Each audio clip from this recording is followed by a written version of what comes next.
नमस्कार, मैं हूं अंकुर और आप देख रहे हैं सत्य हिंदी का न्यूज बुलेटिन। एक नजर अब तक की सुर्खियों पर। भारत विरोधी बयानबाजी के लिए अक्सर चर्चाओं में रहने वाले मालदीव के राष्ट्रपति मोहम्मद मुइज़्ज़ू धीरे धीरे भारत की जगह चीन को लाने की कोशिश में हैं। यही कारण है कि उन्होंने चीन के साथ एक सैन्य समझौता करने के कुछ ही समय बाद भारतीय सैनिकों को देश छोड़ने का आदेश दिया है। उन्होंने मीडिया से बातचीत में कहा कि 10 मई के बाद कोई भी भारतीय सैन्य कर्मी, चाहे वो वर्दी में ना हो, उसे देश छोड़ना होगा। मुइज़्ज़ू का यह बयान तब आया है जब कुछ समय पहले भारत की एक सिविलियन टीम मालदीव में एक एविएशन प्लेटफॉर्म का संचालन करने वाले सैन्य कर्मियों की जगह लेने वहां पहुंची थी। मालदीव के न्यूज पोर्टल द एडिशन की खबर के अनुसार मुइज़्ज़ू ने एक कार्यक्रम के दौरान उन अफवाहों पर टिप्पणी की जिसमें कहा जा रहा था कि भारत के सैनिक अब सादे कपड़ों में मालदीव में रहेंगे। मुइज़्ज़ू ने कहा कि ये लोग नहीं जा रहे हैं, ये लोग वर्दी के बदले सादे कपड़ों में आ रहे हैं। हमें इस तरह की बातों में नहीं उलझना चाहिए जो हमारे मन में शंका पैदा करे और झूठ फैलाए। 10 मई के बाद मालदीव में कोई भी भारतीय सैनिक नहीं रहेगा, न तो सैन्य भर्ती में और न ही सादे कपड़ों में। महाराष्ट्र में एनडीए में हंगामा हो रहा है। अलग अलग पार्टियां ज्यादा सीटें मांग रही हैं। इस कारण पेंच फंस गया है। शिवसेना एकनाथ शिंदे पार्टी खुद के लिए 22 सीटें मांग रही है, जबकि खबर यह है कि बीजेपी अपने लिए 30 सीटें रखना चाहती है और बची हुई 18 सीटों को शिवसेना और एनसीपी के साथ बांटना चाहती है, जबकि दोनों ही दल बीजेपी की इस डील को मानने के लिए तैयार नहीं है। यही वजह है कि राज्य में सीट शेयरिंग पर अब तक बात नहीं बन सकी है। शिवसेना एकनाथ शिंदे पार्टी के विधायक और प्रवक्ता संजय शिरसाट ने महाराष्ट्र में चुनाव लड़ने के लिए 22 सीटें मांगने की पुष्टि की है। संजय शिरसाट ने यह भी बताया कि अमित शाह को झगड़ा सुलझाने नहीं बल्कि जायजा लेने महाराष्ट्र आ रहे हैं। वो वर्षा बंगले पर भी जाएंगे। बातचीत से सभी मुद्दे हंसते खेलते सुलझ जाएंगे। उन्होंने कहा कि एकनाथ शिंदे जो भी तय करेंगे पार्टी उसी को मानेगी।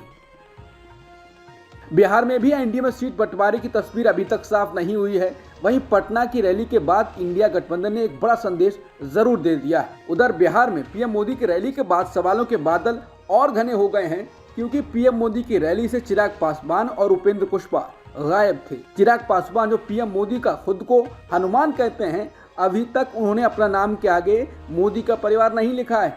सूत्रों के मुताबिक हाजीपुर से लोकसभा चुनाव लड़ने को लेकर चिराग पासवान और उनके चाचा पशुपति पारस में ठनी हुई है। दोनों इस सीट को लेकर अड़े हुए हैं। ये सीट रामविलास पासवान का गढ़ रहा है। दोनों नेता इस पर अपना दावा ठोक रहे हैं। सूत्रों के मुताबिक दोनों ने इस सीट को लेकर अपनी बात बीजेपी आलाकमान तक पहुंचा दी है। चिराग पासवान एनडीए में हिस्सेदारी को लेकर नाराज बताए जा रहे हैं। बिहार में लोकसभा की 40 सीटें हैं और एनडीए में 6 दल शामिल हैं।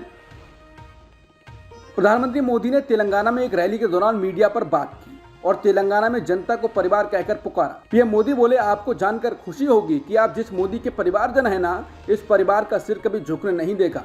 आप मेरे परिवारजन हैं, आपका माथा कभी नीचे नहीं होने दूंगा। मैं जब गुजरात में था तो मुझे जो मिलता था मैं उसकी नीलामी करता था। उन पैसों को मैं गरीब की बेटियों की पढ़ाई के लिए लगा देता था।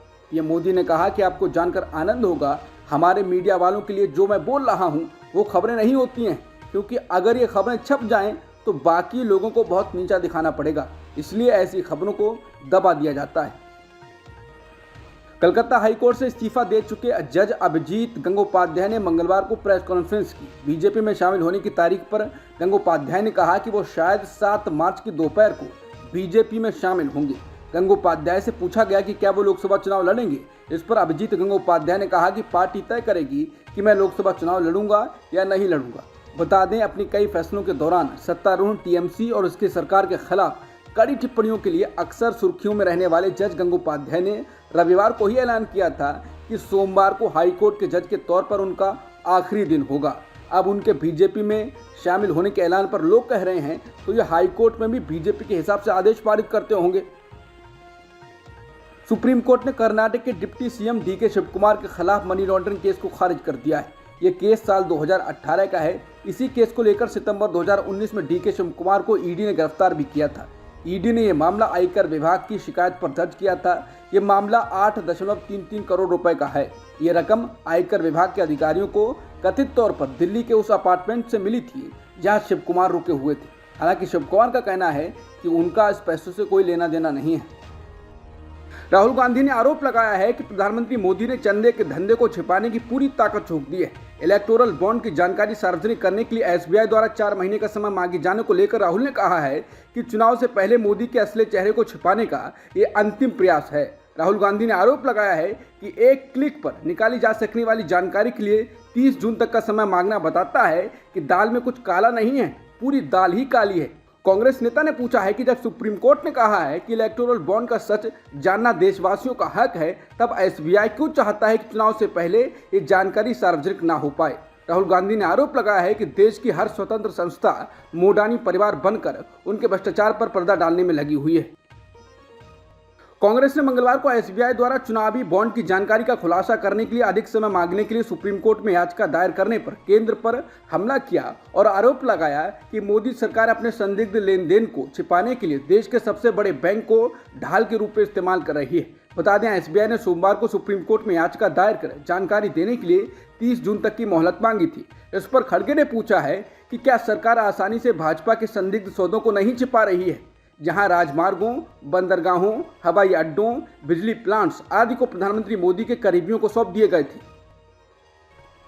लोकसभा चुनाव से पहले राजनीतिक दल पूरे दमखम के साथ चुनाव प्रचार में जुट गए हैं। इस बीच सरकारी पेट्रोल पंपों और ईंधन खुदरा विक्रेताओं ने केंद्र सरकार की कल्याणकारी योजनाओं के मौजूदा होर्डिंग्स और बैनरों को हटाकर नए बैनर लगाना शुरू कर दिया है, जिसमें भाजपा का चुनावी नारा मोदी की गारंटी लिखा है, जिसमें कहा गया है कि मोदी की गारंटी का मतलब बेहतर जीवन है। साथ में सरकार की फ्लैगशिप स्कीम उज्ज्वला योजना के लाभार्थियों को सिलेंडर देते पीएम की तस्वीर भी। मोदी की गारंटी वाले होर्डिंग लगाने का निर्णय पेट्रोलियम और प्राकृतिक गैस मंत्रालय के कहने पर लिया गया है। गुजरात में कांग्रेस को बड़ा झटका लगा है। कांग्रेस का हाथ छोड़कर अर्जुन मोढवाडिया आज बीजेपी में शामिल हो गए। लोकसभा चुनाव 2024 से पहले कांग्रेस के कई नेताओं ने अब तक इस्तीफा दे दिया है। अर्जुन मोढवाडिया के साथ अम्बरीश ढेर समेत वो नेता भी आज बीजेपी में शामिल हुए जिन्होंने कल कांग्रेस से इस्तीफा दिया था। बिहार विधान परिषद की खाली 11 सीटों के लिए नामांकन की प्रक्रिया शुरू हो चुकी है। मंगलवार को जनता दल यूनाइटेड यानी जदयू ने ऐलान किया कि वो पार्टी अध्यक्ष और मुख्यमंत्री नीतीश कुमार के अलावा खालिद अनवर को अपना उम्मीदवार बनाएंगे।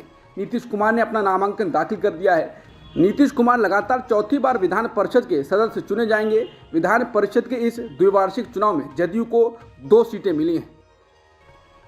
उत्तराखंड में सरकार ने दंगों और दंगाइयों से निपटने के लिए अध्यादेश लागू किया है। इस अध्यादेश के मुताबिक दंगाइयों ने सार्वजनिक संपत्ति को नुकसान पहुंचाया तो इसकी कीमत उन्हें वसूली जाएगी। इसी के लिए उन पर 8 लाख रुपए तक का जुर्माना लगाया जा सकता है। साथ ही दंगा नियंत्रण में होने वाले खर्च को भी उठाना पड़ेगा। राहुल गांधी ने कहा है कि पेपर लीक उत्तर प्रदेश ही नहीं, देश भर के युवाओं के लिए अभिशाप बन गया है। पिछले 7 वर्षों में ही 70 से अधिक पेपर लीक के मामलों ने 2 करोड़ से अधिक छात्रों का सपना तोड़ा है। इससे न सिर्फ भविष्य निर्माण के कीमती वर्ष बर्बाद हो रहे हैं, बल्कि उनके परिवारों पर भी आर्थिक और मानसिक बोझ पड़ रहा है। लापरवाह सरकार, भ्रष्ट अधिकारी, नकल माफिया और निजी प्रिंटिंग प्रेसों के आपराधिक गठजोड़ को खत्म कर हर स्तर पर जवाबदेही सुनिश्चित करने की जरूरत है।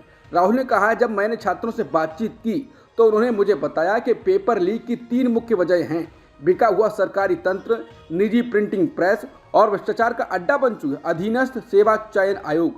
राहुल ने कहा कि सभी से मिले सुझावों को मिलाकर कांग्रेस युवाओं की भर्ती प्रक्रिया को पारदर्शी बनाने के लिए एक ठोस और फुल प्रूफ प्लान तैयार कर रही है और बहुत जल्द हम आपके सामने अपना विजन रखेंगे। हम छात्रों के भविष्य के साथ खिलवाड़ नहीं होने देंगे। युवाओं का भविष्य इंडिया की प्राथमिकता है।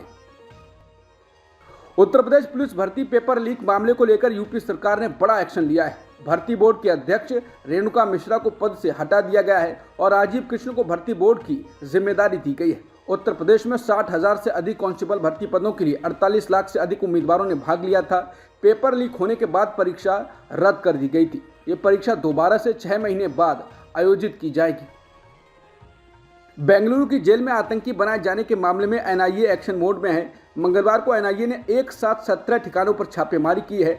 एनआईए इस बात की जांच कर रही है कि जेल में बंद आतंकवादी दूसरी कैदियों को कट्टरपंथी बना रहे हैं। एनआईए इस मामले की तह तक जाने के लिए ये छापेमारी कर रही है। एनडीटीवी की रिपोर्ट के मुताबिक एनआईए प्रवक्ता ने बताया कि मंगलवार को 7 राज्यों में 17 ठिकानों पर छापेमारी की जा रही है। माओवादियों से संबंध मामले में दिल्ली विश्वविद्यालय के पूर्व प्रोफेसर जीएन साई बाबा को बॉम्बे हाईकोर्ट ने बरी कर दिया है। साई बाबा को इस मामले में उम्र कैद की सजा सुनाई गई थी। मई 2014 में प्रोफेसर GN साईं बाबा को दिल्ली में उनके घर से महाराष्ट्र पुलिस ने गिरफ्तार किया था। इसके बाद साईं बाबा को दिल्ली विश्वविद्यालय ने निलंबित कर दिया था। प्रोफेसर साईं बाबा विकलांग हैं। सुप्रीम कोर्ट के हस्तक्षेप के बाद बिगड़ती सेहत के आधार पर उन्हें जुलाई 2015 में जमानत पर रिहा किया गया था। इनके बाद हाईकोर्ट ने उनकी जमानत रद्द करते हुए उन्हें आत्मसमर्पण करने को कहा था। प्रधानमंत्री मोदी ने पाकिस्तान का नया पीएम बनने पर शहबाज शरीफ को बधाई दी है। उन्होंने ये शुभकामनाएं सोशल मीडिया प्लेटफॉर्म एक्स पर दी हैं। मंगलवार सुबह पीएम मोदी ने एक्स पोस्ट में लिखा, शहबाज शरीफ को पाकिस्तान का प्रधानमंत्री बनने की बधाई हो। अमेरिका के पूर्व राष्ट्रपति डोनाल्ड ट्रंप को बड़ी राहत मिली है। उन्होंने अमेरिकी सुप्रीम कोर्ट में कोलोराडो मतपत्र अयोग्यता मामले में जीत हासिल की है। वो अब राष्ट्रपति चुनाव लड़ने के लिए योग्य हो गए हैं। बता दें, रिपब्लिकन उम्मीदवारों में उन्हें इस साल इस पद का सबसे तगड़ा दावेदार माना जा रहा है और कुछ सर्वे में उनको डेमोक्रेट से भी आगे बताया जा रहा है। ट्रंप को ये राहत तब मिली जब अमेरिकी सुप्रीम कोर्ट ने एक न्यायिक फैसले को पलट दिया।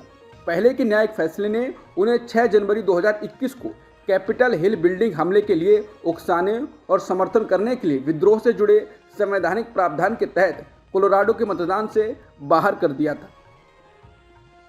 विश्व स्वास्थ्य संगठन यानी WHO ने कहा है कि उत्तरी गजा में भूख से बच्चों की मौत हो रही है। WHO प्रमुख टेड्रोस एडनम गेब्रियेसस ने कहा है कि उत्तरी गजा में WHO की टीम ने अपने दौरे के दौरान पाया कि यहाँ भोजन की कमी है। इस सप्ताह यहाँ के 2 अस्पतालों अल अवदा और कमाल अदबान में दौरे के दौरान टीम को पता चला कि भोजन की कमी से 10 बच्चों की मौत हो चुकी है। भोजन की कमी की वजह से भीषण कुपोषण की समस्या पैदा हो गई है। अब तक की सुर्खियों में इतना ही। बाकी खबरों के लिए बने रहिए सत्यहिंदी.com के साथ।